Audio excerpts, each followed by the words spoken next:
Saudara-saudari yang terkasih, kembali lagi dalam channel saya pada saat ini. Saat ini, kita akan belajar dari kehidupan seorang perempuan dari Yope, seorang yang sangat terkenal baik hatinya.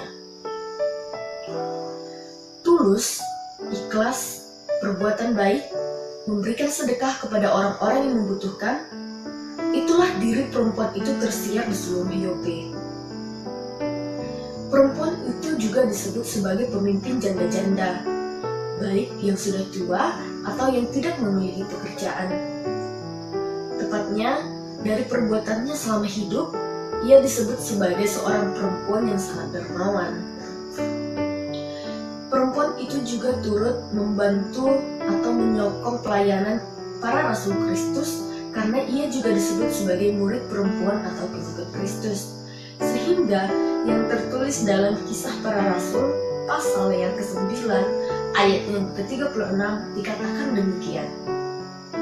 Di Yope ada seorang murid perempuan bernama Tabita, dalam bahasa Yunani Dorcas.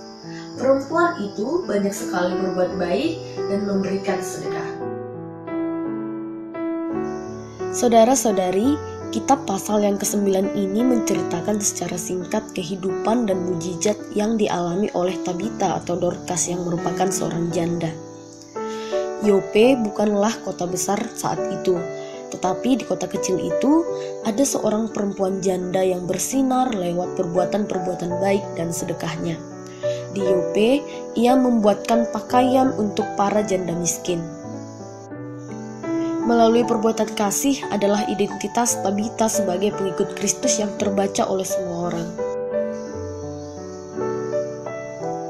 Maka saat ini bagi kita yang mendengarkan firman ini, hidup kita harus menjadi kesaksian terhadap apa yang kita imani bagi orang-orang yang berada di sekeliling kita. Itulah yang menjadi kehendak Tuhan Allah dari pengikutnya.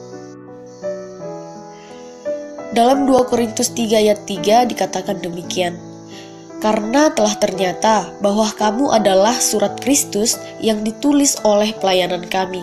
Ditulis bukan dengan tinta, tetapi dengan roh Allah yang hidup. Bukan pada loh-loh batu, melainkan pada loh-loh daging, yaitu di dalam hati manusia. Kita semua tanpa terkecuali yang berdoa dalam nama Yesus adalah surat-surat Kristus yang hidup, yang dibaca oleh semua orang di dunia ini. Dimanapun saat ini kita berada, baik di dunia pekerjaan, di dunia pendidikan, pelayanan rohani dan lain sebagainya, hidup kita menjadi kesaksian bagi orang lain. Seorang yang beriman melakukan perbuatan-perbuatan baik dalam hidupnya, tujuannya bukan untuk memiliki reputasi yang baik di mata manusia, tetapi untuk mempermuliakan Tuhan. Bukan juga seorang Kristen yang hanya baik dalam gereja, kemudian di luar gereja kembali pada kehidupannya yang lama. Baik dilihat ataupun tidak terlihat, tindakan nyata seorang yang percaya harus tetap dengan identitas yang telah diucapkan, menjadi pengikut Kristus yang memiliki kasih, kemurahan, empati terhadap keadaan di sekitarnya.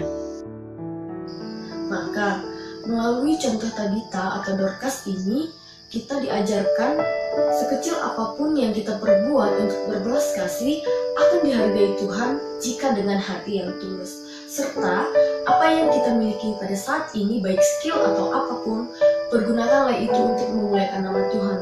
Atau akhirnya melalui kehidupan kita, Tuhan semakin dipermuliakan. Amin. Shalom bagi kita semuanya.